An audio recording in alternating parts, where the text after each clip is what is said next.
Munger ভাই এখানেই গাড়ি স্টার্ট করবে, আর ছোটু তো তার আগের থেকেই ঝগড়া স্টার্ট করে দেয়।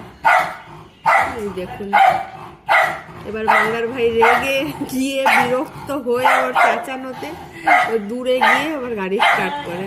এই যে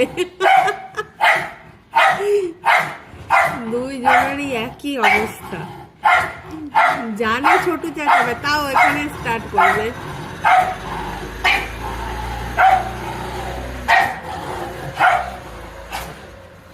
বাপরে, দেখুন কাশি উঠে গেল। হয়েছে হয়েছে, শান্তি। বাবা কত জন্মের শত্রু ছিল কে জানে। ওই দেখুন কাশি উঠে গেছে।